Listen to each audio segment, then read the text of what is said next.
Assalamualaikum warahmatullahi wabarakatuh. Ya, bertemu lagi dengan saya ABE di channel ABE Channel.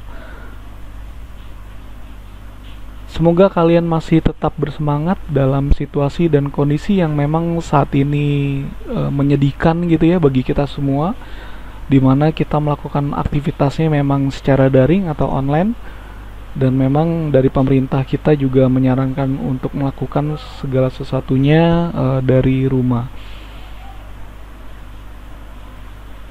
Ya, tentunya kita harus sering berdoa bahwa semoga virus COVID-19 di sini, musibah pandemi yang terjadi di negara kita ini memang segera selesai, supaya kita dapat beraktivitas kembali menjadi normal, dan kita bisa bertemu dalam kuliah yang normal pula gitu ya. Oke, sebelum kita masuk di pertemuan ketiga kita yang akan membahas tentang sistem penunjang keputusan dengan temanya adalah pemodelan, jangan lupa kalian untuk melakukan subscribe dan like and share, jadi supaya channel ini bisa terus dikenal oleh masyarakat luas gitu ya, oleh mahasiswa-mahasiswa atau adik-adik kelas kalian atau kakak kelas kalian yang memang membutuhkan materi tentang ini. Oke, tanpa basa-basi lagi, marilah kita lanjutkan untuk pertemuan ketiga ini tentang pemodelan.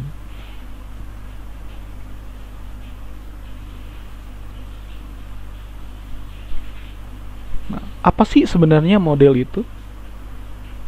Nah, model kalau misalnya kita gambarkan itu adalah sebuah abstraksi. Jadi sebuah abstraksi yang mewakili beberapa fenomena yang bisa berbentuk objek ataupun aktivitas.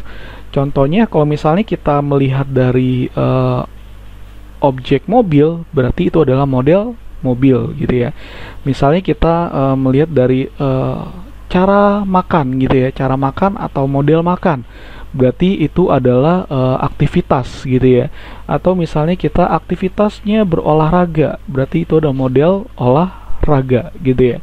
Nah, jadi fenomena ini bisa bentuknya sebuah aktivitas gitu ya, atau bisa berbentuk objek dan dapat berupa entity gitu ya. Jadi kita bisa menggambarkan aktivitas-aktivitas tersebut sebagai entity-nya. Nah, contoh lain adalah misalnya fenomena yang terjadi di instansi gitu kan. Nah, maka instansi tersebut sebagai entity-nya.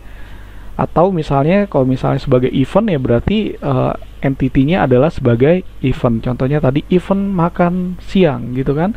Berarti itu adalah model rule-nya dari makan siang gitu kan.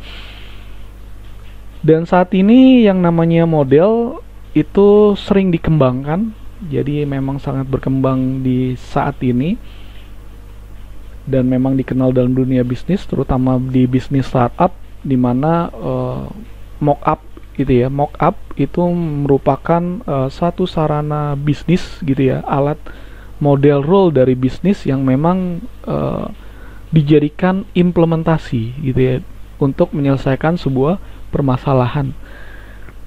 Nah, jadi contoh lainnya misalnya kita berbicara tentang fashion gitu kan, dunia fashion misalnya.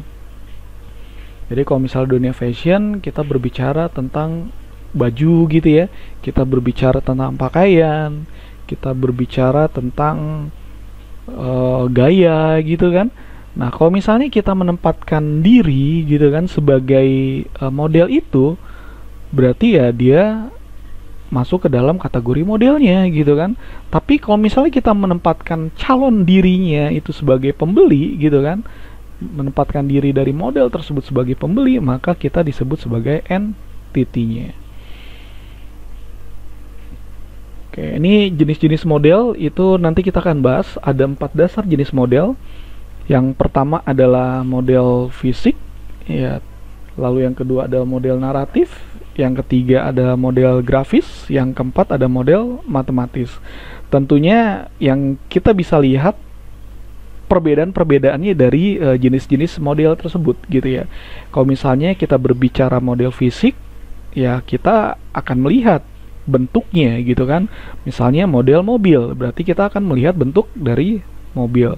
Nah, bentuk fisik ini ya berarti memang kita sudah pastikan bahwa itu adalah jenis model dari fisik. Misalnya model pesawat gitu ya, lalu ada model sepeda motor gitu kan, ada model handphone baru gitu kan. Nah, itu adalah bentuk dari sebuah model fisik gitu ya. Berarti intinya adalah model fisik bisa kita rasakan, bisa kita lihat, bisa kita raba gitu ya. Jadi sesuai dengan aslinya, dan ini bentuknya bisa 3 dimensi. Lalu ada lagi yang kita sebut sebagai model naratif, di mana nanti model naratif ini adalah sesuai dengan apa yang kita ucapkan, baik tertulis ataupun non tertulis gitu ya, baik lisan ataupun tulisan, baik kata-kata maupun dengan tulisan. Nah, ini nanti akan menggambarkan gitu bagaimana nanti model-model ini tanpa kita sadari ternyata itu adalah suatu model gitu kan. Lalu yang ketiga adalah model grafis, di mana nanti kita akan melihatnya dari sisi desain gitu ya, dari sisi perancangan atau dari sisi diagram. Nah, contohnya mungkin nanti kita akan bahas mengenai flowchart gitu ya. Lalu ada lagi yang keempat, bentuknya adalah model matematis. Ya, kalau kita sudah tahu saja namanya matematis, berarti ini nanti akan berkaitan dengan perhitungan gitu ya. Perhitungan dari model matematika. Jadi bagaimana nanti kita akan menghitung gitu, misalnya 1 ditambah 1 sama dengan 2 gitu kan. Itu adalah penyelesaian dari perhitungan penambahan. Oke, di sini kita lihat dari contoh model dari fisik gitu ya. Ini ada model 3 dimensi, lalu ada pesawat tempur gitu ya, model pesawat gitu ya, aero paper model. Lalu tadi saya bilang ada model naratif gitu kan, sesuai dengan saya bilang bahwa ini berupa lisan ataupun tulisan gitu ya. Jadi sarana sebagai sarana komunikasi gitu kan.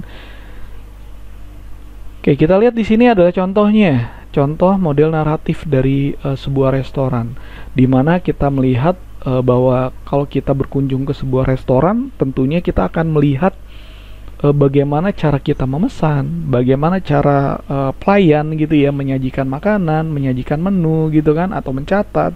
Lalu bagaimana nanti si kokinya itu memasak sesuai dengan apa yang kita pesan gitu kan. Lalu si kasirnya itu nanti akan menerima pembayaran dari apa yang kita pesan serta mencetak notanya gitu ya. Nah, kalau kita lihat dari contoh diagram use case yang kita lihat di sini ada beberapa dari event gitu ya, dari objek-objek yang kita bisa simpulkan sebagai entity-nya. Mulai dari pencatatan pesanan gitu ya, lalu pengantar pesanan, lalu ada pesan menu gitu ya, lalu ada membayar, itu masing-masing dari si pelayan gitu ya, dari aktornya, dari customernya gitu ya, sebagai aktor juga gitu kan, lalu nanti koki memasak, lalu si kasir terima bayaran dan cetak nota dan seterusnya. Oke, ini ada 4 aktor. Lalu bagaimana ketika terjadi restoran tersebut itu tidak ada pelayannya? Ya, berarti kita juga bisa melihat mungkin di restoran yang memang kita ambil sendiri gitu ya, atau di warung makan yang kita ambil sendiri, ya berarti tidak dibutuhkan seorang pelayan gitu kan. Kokinya berarti ya nggak ada gitu kan, karena makanannya sudah ada, sudah ready gitu kan. Nah, tentunya di sini kita bisa lihat bagaimana nanti si pembeli itu aktivitasnya apa saja sih yang dilakukan gitu, event-eventnya. Lalu nanti akan dituliskan ke dalam satu entitas gitu ya, mengambil perlengkapan makanan, lalu mengambil makanan.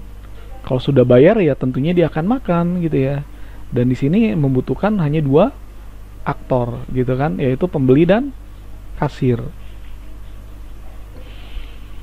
Nah, contoh lain kalau misalnya tadi kita lihat dari sisi luar sistem, jadi use case itu adalah menggambarkan sudut pandang di luar dari sisi sistem. Sekarang kita akan melihat bagaimana sih sudut pandangnya dari dalam sistemnya gitu kan. Nah, kita akan lihat di sini contohnya adalah registrasi gitu kan. Bagaimana nanti si aktornya itu, frontline-nya itu akan menginput data-data, lalu dia akan meregister, lalu nanti akan dilakukan registrasi gitu ya. Lalu nanti akan di-deliver bagaimana hasil akhirnya di front line atau di layarnya. Nah, ini adalah contoh bentuk dari cara kita melakukan registrasi gitu ya untuk sebuah model naratif. Lalu yang ketiga adalah model grafis. Nah, kalau tadi saya bilang bahwa model grafis itu berhubungan dengan diagram, berhubungan dengan desain. Nah, tentunya di sini kalau kita lihat gambar abstraksinya adalah garis, simbol, dan bentuknya gitu ya. Jadi entity-nya itu berupa garis, simbol, dan bentuk. Nah, apa sih yang kita lihat dari model grafis? Nah, model grafis ini misalnya kalau dalam sebuah laporan perusahaan ya kita bisa melihat gitu ya, laporan-laporan bentuknya bukan berupa tulisan, tapi bentuknya berupa chart gitu ya, atau berupa grafik gitu kan. Nah, ini adalah model dari sebuah grafis. Nah, contoh lainnya dalam pembuatan sebuah sistem yaitu adalah flow chart. Nah, ini contohnya alur gitu ya, alur pendaftaran anggota perpustakaan, di mana nanti pendaftar itu langsung mulai dia menyerahkan atau mengisi formulir, lalu nanti dilanjutkan oleh petugas gitu ya, mengisi formulir lalu dilanjutkan ke arah sebuah sistemnya.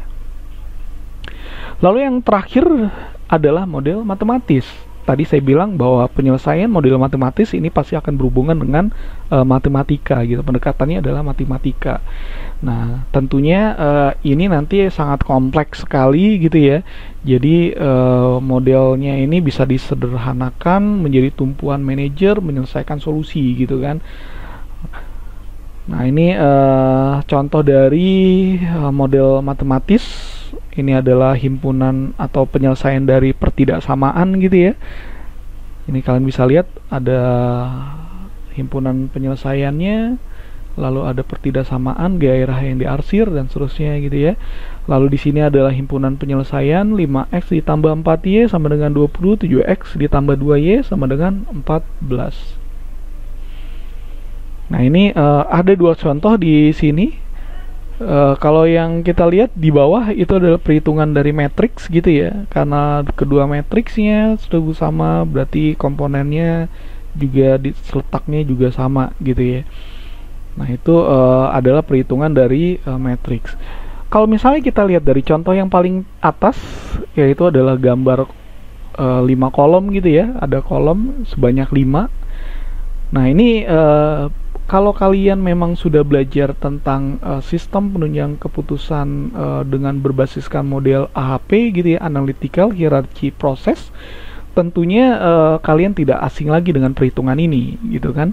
Jadi di mana nanti prosesnya adalah menghitungkan hasil dari pertanyaan-pertanyaan apakah memang normal atau tidak. Jadi mencari normalisasi datanya tersebut gitu ya.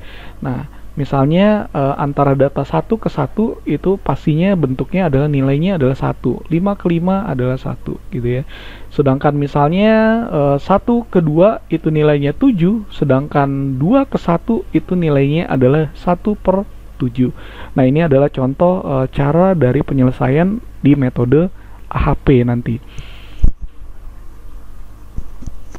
Tujuan dari pemodelan ini yang pasti adalah untuk memudahkan pemahamannya gitu ya, memudahkan pemahaman, lalu membantu untuk memprediksi gitu ya.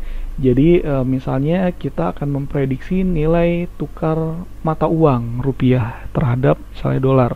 Kalau kita lihat seperti itu, ya berarti nanti kita akan melihat dari berbagai aspek. Kita akan memperhitungkan atau memprediksikan dari sudut berbagai aspek, mulai dari peraturan pemerintah, mulai dari apa yang dikeluarkan kebijakan-kebijakannya, mulai dari bagaimana nanti orang tersebut menukar nilai uang dan seterusnya gitu, dari devisanya juga. Nah, itu jadi bisa dilakukan sebagai ramalan atau prediksinya gitu kan. Nah, ini bisa kalian lihat keuntungan-keuntungan dari pemodelan yang seperti tadi kita bilang, bahwa ya menjadikan pemodelan sebagai pengalaman belajar itu paling penting gitu ya. Lalu kecepatan proses simulasi, lalu memberikan daya peramalan atau forecasting, lalu dengan model yang dibutuhkan jauh lebih murah gitu ya dibandingkan dengan trial and error. Apa sih sebenarnya metode trial and error? Nah, kalau metode trial and error kita akan mencoba, kalau terjadi error ya berarti kita akan mencoba lagi gitu ya, sampai dengan metode itu tersebut berhasil.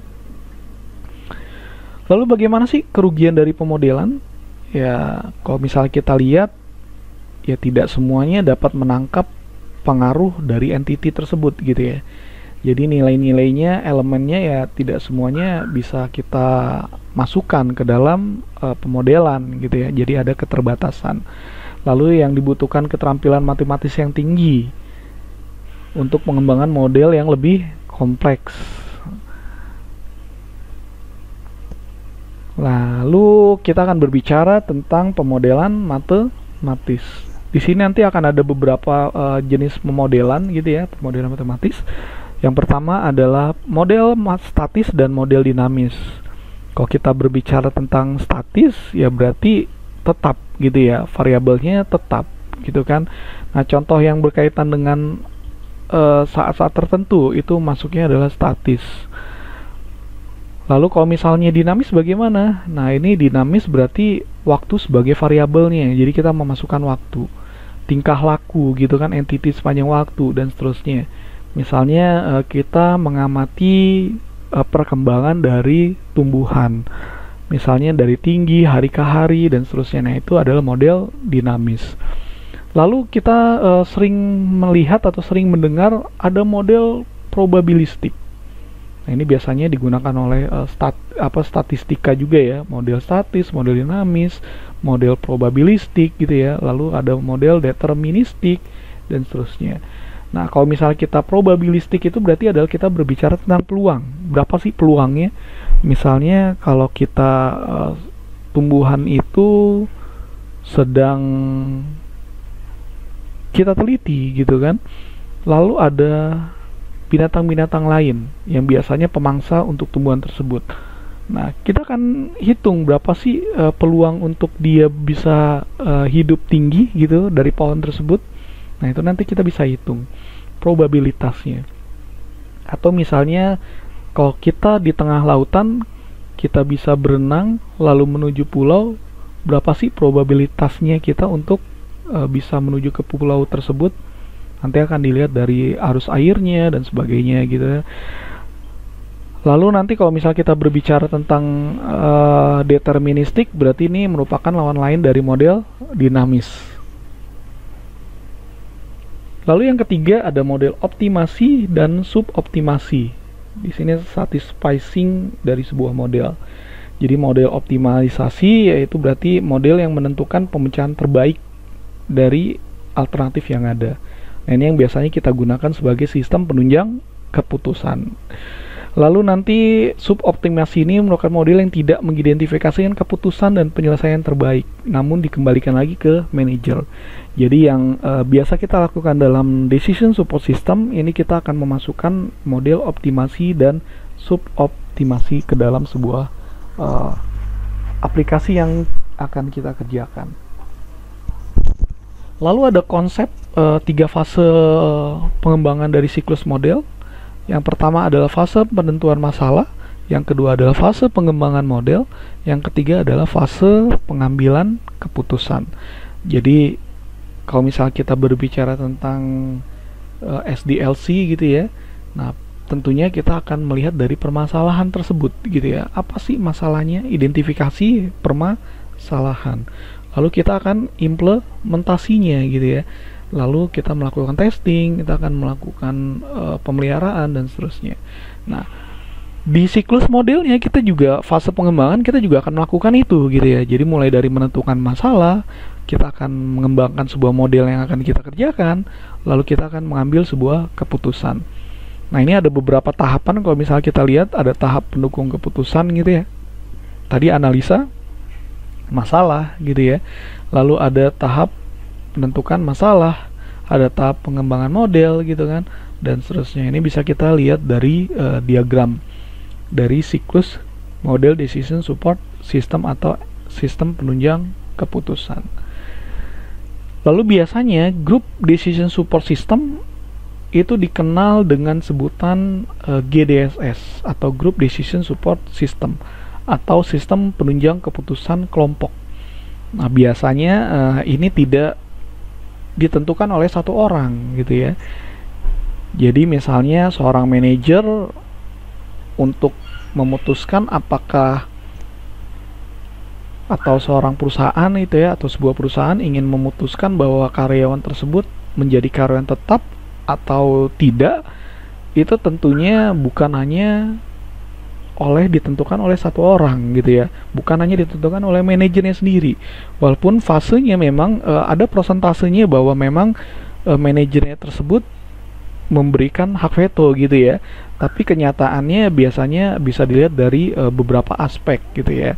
Nah, biasanya di sini bentuknya akan dilakukan bagaimana cara dia berkomunikasi dengan departemen lain gitu ya. Apakah dia sering melakukan masalah gitu kan? Bagaimana interaksi terhadap pekerjaan. Nah, itu nanti bisa dilihat dari Group Decision Support Systemnya. Nah, biasanya GDSS ini kombinasi dari komputer, komunikasi, dan teknologi keputusan yang digunakan. Nah, ini tujuan dari GDSS, Group Decision Support System. Ini yang paling penting adalah opini gitu ya. Jadi pertukaran ide. Jadi kalau misalnya tadi sebuah perusahaan ingin mengangkat seorang karyawan gitu ya, atau pegawai menjadi pegawai tetap gitu kan, pegawai honorer menjadi pegawai tetap. Nah, ini juga tentunya ada fase-fasenya. Jadi mungkin dari manajer lain dia meminta pertimbangan, dari manajer HRD, dari manajer A, manajer B, manajer C, atau dari orang A, orang B, orang C, dan seterusnya gitu ya.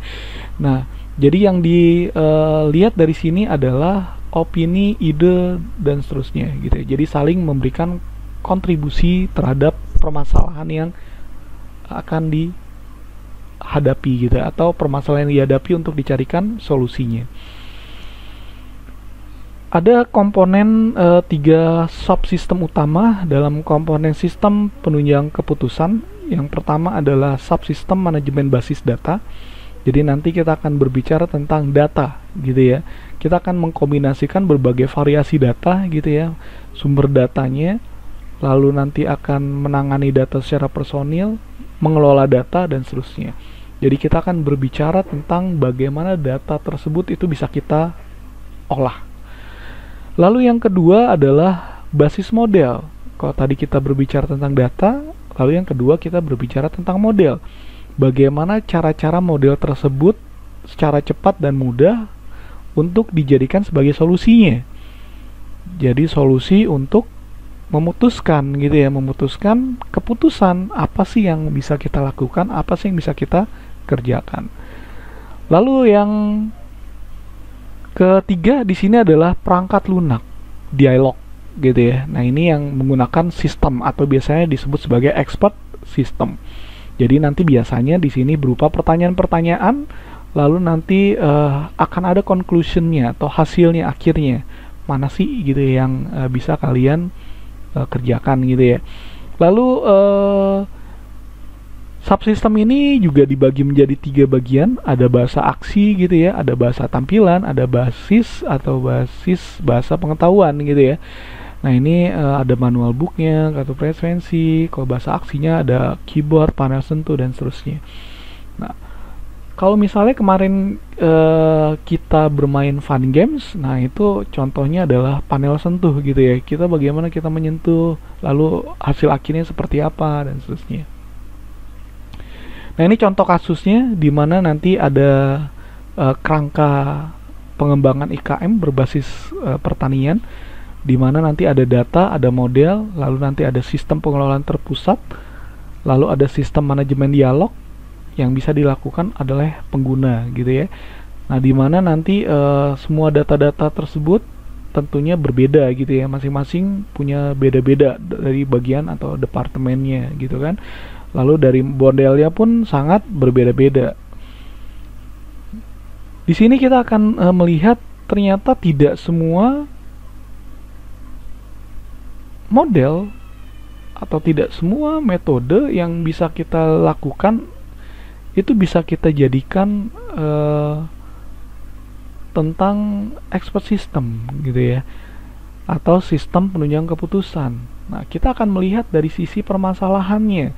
Jadi metode tersebut akan melihat dari permasalahan-permasalahan yang terjadi. Bisa nggak sih kita gunakan metode tersebut untuk menyelesaikan sebuah permasalahan? Nah, ini contohnya mulai dari komoditas unggul, produk unggul itu masuk ke MPE gitu ya. Lalu ada agroindustri itu masuk ke sistem pakar, bagaimana menentukan lokasi tempatnya gitu kan. Ketersediaan bahan baku itu masuk ke regresi. Lalu ada kelayakan ekonomi itu bisa masuk ke benefit cost ratio atau NPV atau IRR atau BPV gitu ya. Lalu ada lagi yang kita berbicara tentang strategi pengembangan, itu berbicara tentang AHP, metode AHP atau menggunakan metode sistem pakar. Oke, sampai di sini silakan kalian tulis di komentar jika ingin bertanya, ataupun kalian bisa bertanya di grup-grup yang sudah kita tentukan. Jangan lupa like and subscribe di channel kita tercinta ini untuk pengembangannya. Sukses selalu buat kalian. Saya tutup. Assalamualaikum warahmatullahi wabarakatuh.